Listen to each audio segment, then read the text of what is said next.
Have you heard about this personal and professional podcast?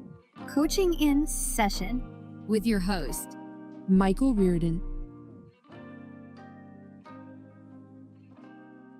All right. How are we doing, Deshaun? I'm doing well. How about yourself? Good. So we're just going to be talking about your work today, life and mindset coach. What got you into this type of work? So let me combine some things. It was a journey.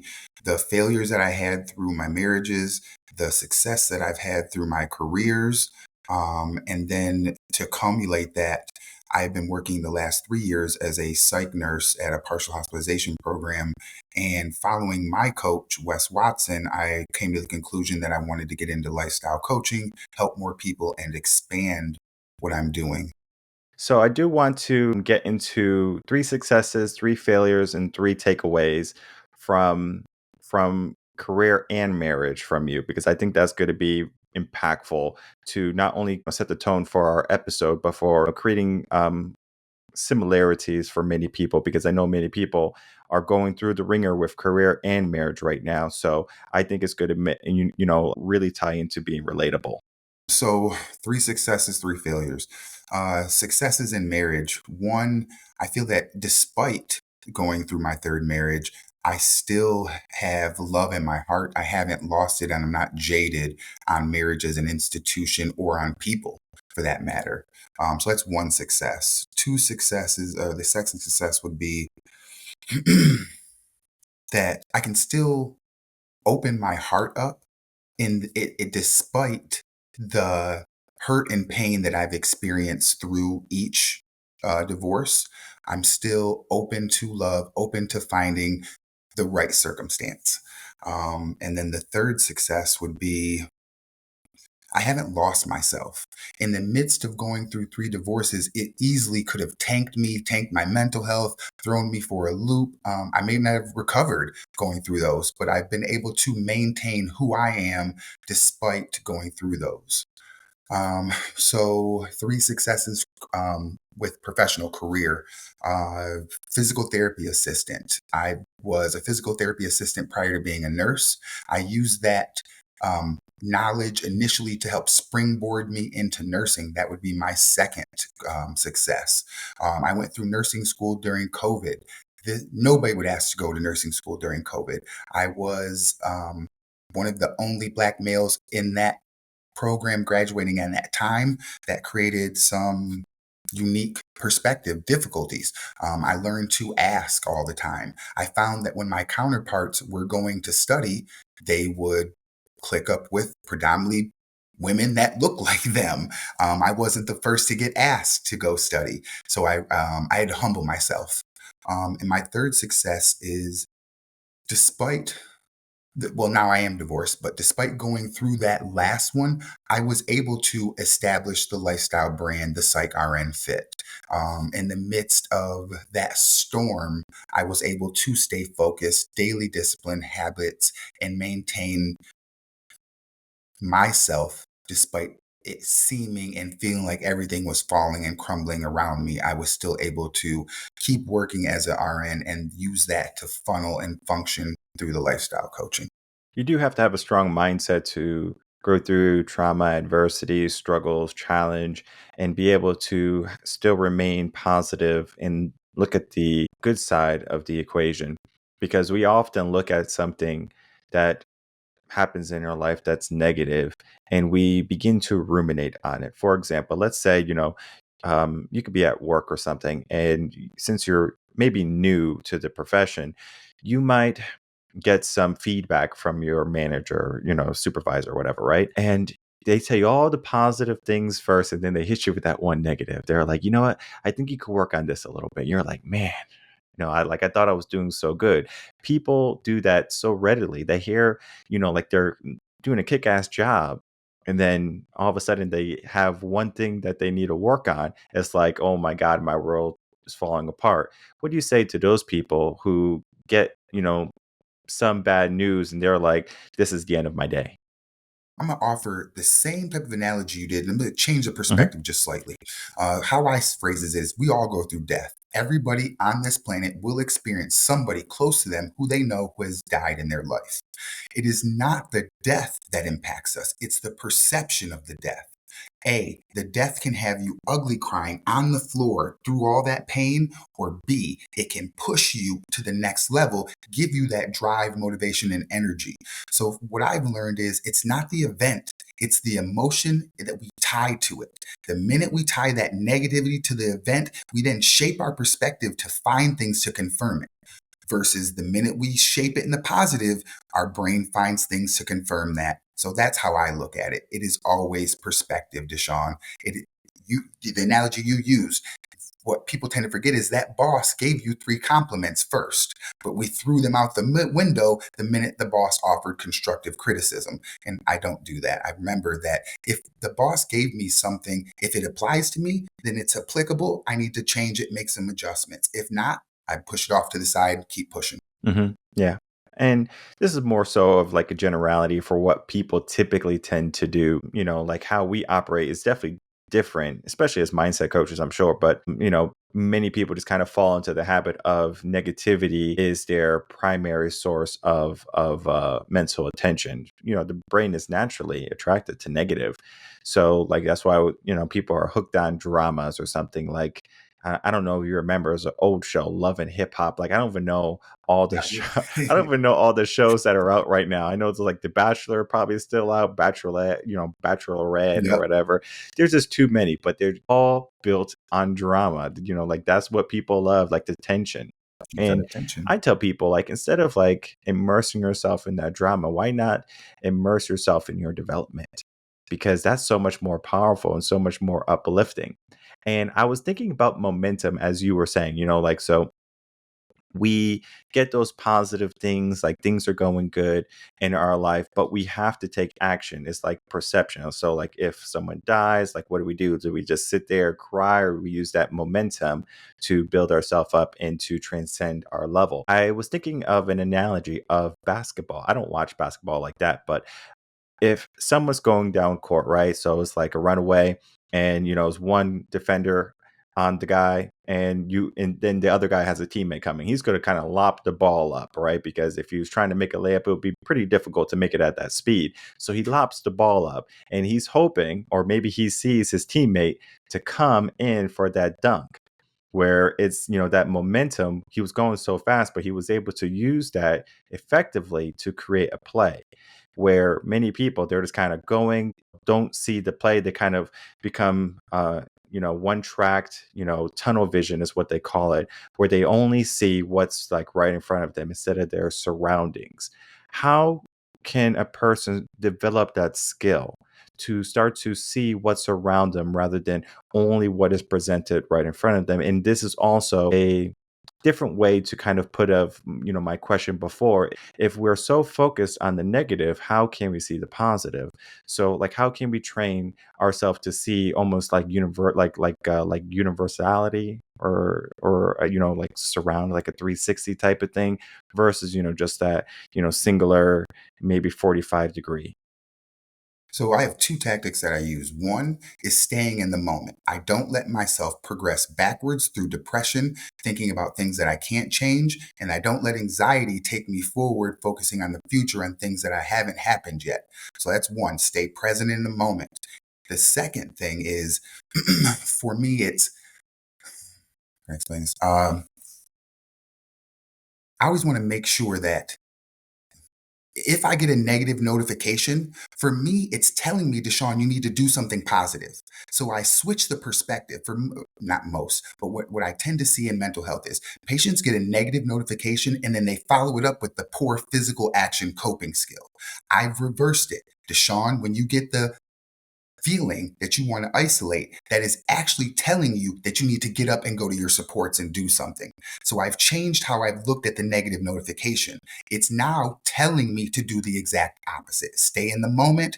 Negative notification means you reverse engineer it and do the opposite.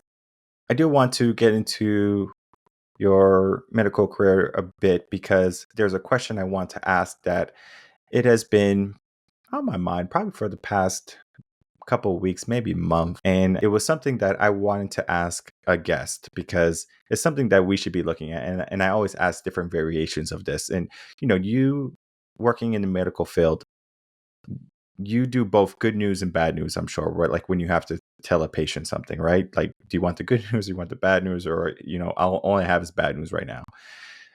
Sometimes a patient will get bad news that they're terminal, right? They got 3 to 6 months left to live or something like that, right? But then sometimes the patient is, I don't know, hardcore, or they're just so resilient that they say, you know what, I'm not going to take 6 months. I'm taking 6 years, or I'm taking 20 years. And there's so many stories of that. And of course, there's, stories of people not making it too, even if they have a strong mindset or a good outlook. What is your take on bad news when it comes to you or when it comes to someone else?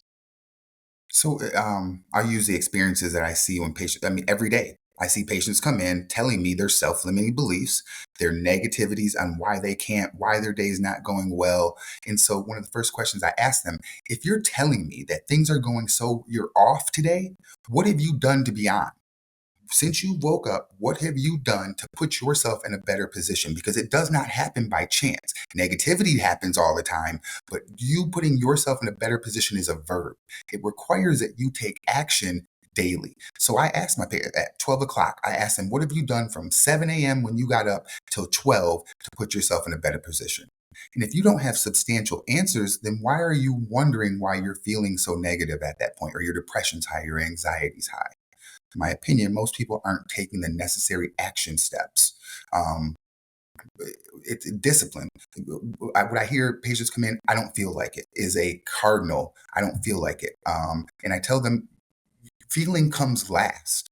You have to do the action first, and then your belief will follow afterwards. But if you keep waiting for the belief to happen, you're probably going to be waiting. Mm. What would you say are the top three vices that people have that are stopping them from living a life full of happiness and fulfillment? From my perspective, I would say definitely self love and confidence, or self worth, love and confidence, all three combining. Top number one. In my experience, I have seen patients with high confidence and low confidence, both with depression, sit at the same table. The one difference that I see is the high confidence individual, the patient that still loves themselves, closes the door that much quicker. They still deal with depression, they still deal with anxiety, but they let it affect their self worth less. So that would be my number one: self love, confidence, self worth. Number two, lack of purpose, or purpose. I'll say that lack of purpose, period, hands down. I will see patients come in, and the number one question I will ask is, what is your purpose? And I will hear crickets, crickets.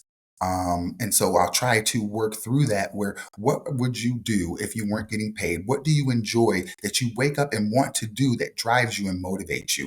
And a lot of times that is work trying to find out what their purpose is. And then the third, I would find, I'm going to combine, because depression, anxiety, either A, they're projecting forward about the things that they can't control, or B, they're projecting backwards about things that already happened that still plague them. I think those are spot on. One of the things that stick out to me is confidence, because when does a person learn to be confident? Like if we like truly think about it, typically happens when we're younger. From our parents say, good job, they support us. Maybe our teachers, like we have a really good teacher, they support us. But past that, maybe if you play sports, you will get some type of, good job, good shot, that, that can make you confident. But in the adult world, it's almost like we have standards and expectations, and confidence almost takes a backseat or back burner approach.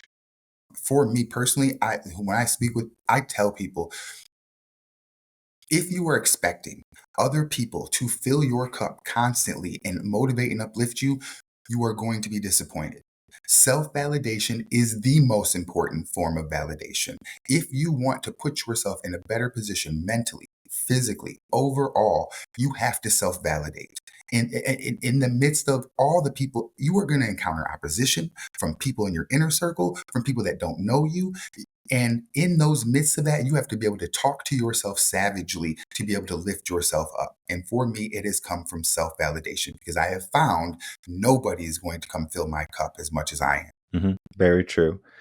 What happens when you surround yourself with these wrong people in your life? So let's say you have some friends that are just not, beneficial to you. Maybe they want to smoke all the time, drink all the time, and whenever you're around them, they, want you to indulge with them. And of course, we're adults and we can say no, but peer pressure, I mean, is so powerful. Like, if I had to say what's more powerful than peer pressure, I would have a hard time thinking about like what's more powerful than that, because it is part of our our development when we are like teens, like especially if you go to the public schools. It's like they're wearing these clothes. If I don't want to be bullied, I have to, fit in with my peers. And it's so powerful, and it has a lasting stigma effect into our adulthood that sometimes we have a hard time discerning who's for us and who's not for us. And of course, as you said, we should be for us.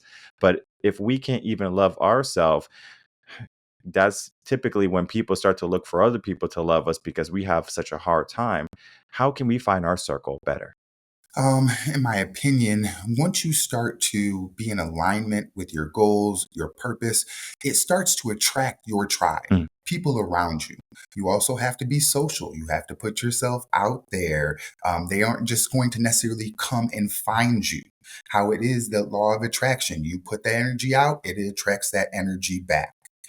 So that's one way I think that you can maintain that social and find those people who are in your circle. Because if the current ones who maintain or are in your inner circle aren't validating you, I would A, set a boundary, or B, if you're going to keep yourself in that environment, you better make sure you are self validating despite what all the negativity they are bringing around you. That you, though another way I might look at it, if an alcoholic decides to step back into a bar, he or she better know that they are capable of withstanding the situation of which they're walking into. Very true. When it comes to, like those vices and stuff like that, like, I don't know, like I have a very different approach to it. It's kind of like a stubborn approach. Like, I don't want to drink and stuff like that. If I do have a drink, like it might be one, but it's like rare because it's like I get no benefit. Like, there's no benefit to drinking alcohol. Like, the body can't even use it. It like the liver has to get rid of it. So you just wasted $13 on a drink for what? To look cool, to take a picture? I mean, give me your drink real quick. I'll take a picture with it. But Right. like people have, this skewed mindset today of being pronounced, and the way they do it is through social media accreditation. It's like, if I could be this big person on social media and I can show my glamorous life on social media. Think of a relationship, for example. On social media, they'll post all their pictures, all their trips, loving and holding hands. Oh, they got me champagne, we're in Italy today. But they don't show the hard moments. They don't show the Come on. fights. They don't show the bickering, the toxic parts of it. They only show the good. Do you think that this perception is lying to ourselves or lying to others, predominantly? So for me, authenticity is key. If you are going to put yourself out there, we'll use a social media example, you should be showing it all of it. Because what you're doing in presenting that only the good side is that falsehood, like there's no negativity going on in your life. And I know that to be being going through life, that is exactly true. So when it comes to my lifestyle coaching, I try to present it all. When I'm going through and things don't look bad or don't look good, absolutely you're going to see it. When I think I'm on top of the world, you're going to see that too, because that's how I related to my coach, was his authenticity. He didn't hide anything. He showed it, bared it out. Things that people would say, you do not put that out there. Why? Real life, these things happen. So I'm supposed, because of your ego, I shouldn't show what I'm going through in my life and it might benefit someone. hmm Yeah, it's like if a person, started a business and they were not only successful, but they failed along the way too. So when they're helping people that want to begin that business, they could say, I did this, I tried this, there was a mistake. But then also we have to think about limits too. For example, if I was trying to break the 4 minute mile before John Bannister did, I would, be considered, this crazy person. Like, it can't be done. Everyone's trying to do it, but they can't do it. But then John did it. And then 10 people in the next week or so or month did it. So it's just like, if we see that it's possible, then we can. And I have found that, limits are going to be something that the person has to decide for themselves. If you think you can do something, then do it, right? Tony Hawk, he's a big pro time skater. Mhm. He was doing things that, people have never done before. And that created a generation after him to do even crazier things. So now when he goes to skate parks and events, he's like, that's crazy. I would never have thought that was possible. And it's because someone was able to push the bar little by little. How do you help people push the bar in their life? For me, it starts with the self-love, confidence, and then their self-limiting beliefs. One, I need to raise your confidence in yourself, because typically when I start with a new client, they don't believe me. Yeah. I'll tell them, when I'm working out, we're going to do 50 burpees, and they'll tell me I can't. I've never done it before. Now, so we need to get past your self-limiting beliefs, and we need you to love and believe in yourself. Once we address those two, the sky's the limit. Once patients or clients that I'm working with love themselves and can start to chip away or limit their self-limiting beliefs, the sky's the limit. Very true. People often create their own obstacles. The quote I love to say is, the biggest wall we will ever climb is in our mind, and we put it there. And it's so I true, like it. because we are the proponent of our success, and we are often the proponent of our failure, because comfort can kick in, lack of confidence, as you said, self-love, being fake, not being authentic to ourselves. All of these things are like anchors that stop us from truly flying or reaching great heights. So we are being weighed down. We have to learn to get rid of these shackles and these vices that are not helping us become the person that we want to become. I do want to talk about mistakes again, because this is important now, because as we had our conversation, we were talking about building ourselves up, things that we should be doing. And I know there's people right now, just from the flow of the conversation, that are thinking exactly this. They're thinking, Michael, I don't want to make a mistake. Deshaun, I don't want to make a mistake, right? I want to do these great things, but I don't want to be ostracized from my friends. I want to have self-validation. I want to be able to love myself, and I want to be confident in myself. But, there's just this mind frame that I'm in right now that is just not helping me. Maybe they can have a huge financial debt, causing stress and anxiety and all of these things. Maybe they had bad moments in their life, and they just are in a really tough spot. What can we do for those individuals? When I hear that, what I hear is they're comfortable where they're at. And when I ask you to step out onto that uncomfortable growth, it requires you to say things like, I don't know, but how is this going to work? I might fail. What's going to happen with the money? All these questions are legitimate.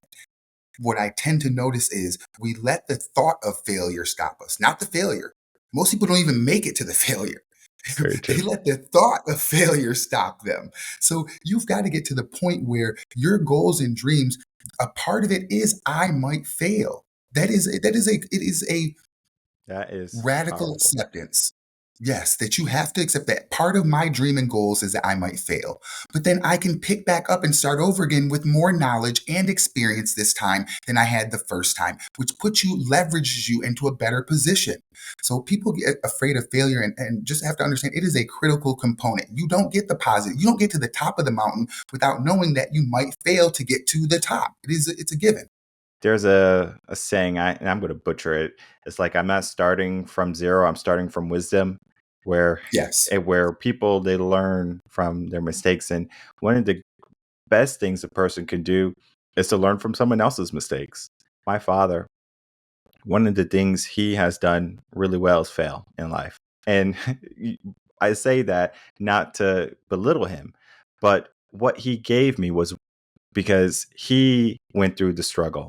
So I didn't have to go through it. He made it very clear, like, this is what I'm going through, so you don't have to go through. And oftentimes that passing of the narrative of wisdom, it falls short because we fail to understand that this failure was visible to me, but it won't be like visible to my children or the next generation. So if I see someone succeeding, I don't necessarily look at their failures. Most people, when they see someone successful, they say, "Oh, I want that life." They don't worry about the things that they have to deal with, the traumas, the bad moments. They only see the success. And so, what tends to happen is we start to move into new generations where failure was never prevalent and they only see success. So, they develop this perfectionist type of mindset where they only want things to be perfect. And as you said, most people don't even make it to perfect because they don't even start. What do you say to the people who are trying to make things perfect, trying to wait for the right time? It could be, I want to wait for the right time to go into nursing, but you went into nursing when it was the pandemic. I want to wait for the right time to go into a marriage when I'm more mature, when I find the right love. Like, what do you tell these people who are waiting for the right time? For those waiting for the right time people, you're overthinkers. Mm. You are trying to plan yourself into a perfect position, which doesn't happen. What you want to do is plan yourself into an imperfect position. And that's where you want to start. So many people want to plan this stuff out all the way to, they want to plan from A to Z. That's not what happens. Life only reveals itself to you one step at a time. It's not going to show you the whole path. So you need to accept that you're not going to get the whole path. You're going to get one step at a time. The next time you take the next step, you get a little bit more. And that's how it happens. You just don't get the whole path laid out in front of Mhm. you. What is the power of having a coach or mentor? For me, what I've learned is my coach didn't lay out for me every step I was supposed to take. What he told me was what you said earlier. Hey, Deshaun, don't do this. Avoid these mistakes. This is the pattern that I did that worked for me, that if you want to use as a template, you can use to work for you. So to me, a coach, most people want to start something, like they want to know where to do it, how to do it. And I remember when I first became a nurse, they were always telling me, you have to think like a nurse. You have to think like a nurse. And I was like, what do you mean? How do you think like a nurse? I'm just starting. It's my first class. What they were telling me was, Sean, you need to find a mentor. You need to find somebody who can show you, teach you what you're trying to do and how to do it in the best and most efficient way possible. So you can try to start out life and endeavors on your own. In my opinion, you're going to take the scenic route compared to trying to find a coach that can help guide you in a more efficient manner. Powerful, because I've found that there's so many different types of coaches, there's so many different types of personalities. And one of the things I do here in coaching in session is I bring on coaches from all walks of life, from all different backgrounds, with all different stories, with all different ups and downs. And I present them to the world because I understand that my life is not going to resonate with everyone, or my style of coaching is not going to resonate with everyone. But I always say there is a person for you. Think of it as a soulmate. There is a person for you. They're out there somewhere. It might be hard to find them. There is that Yeah. job for you, for, like for you to find that fulfillment. Some people, they think that it's going to be those blanket jobs. I want to be a doctor. I want to be a lawyer. I want to be a policeman. I want to be a fireman. And sometimes they go into, those professions and they find love, but then sometimes they just find complacency. And so we have to step away from that complacency type of living. And if we go into something where we don't find a true meaning, don't be afraid to adjust and make some changes. And I have found that when you can equip yourself with a good coach that has your back, that resonates with you, you're going to be someone who takes action so much more readily.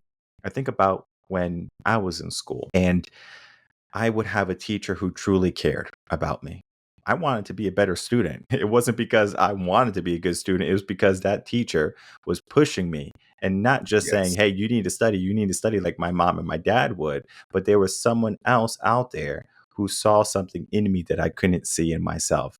And it's so powerful when you have someone who can do that for you and put them on your team, have them sit right beside you, not across from the table saying, hey, I'm here with you. I want to be your cheerleader. I want to be your greatest supporter. I want to see you win.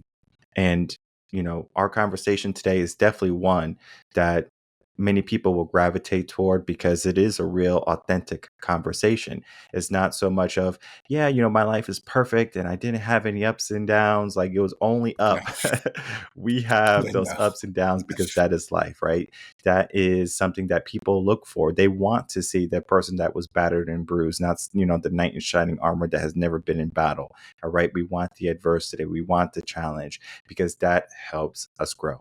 So as we begin to unwind, I would love to get some final words and thoughts from you, and then for you to tell the audience where they can find you.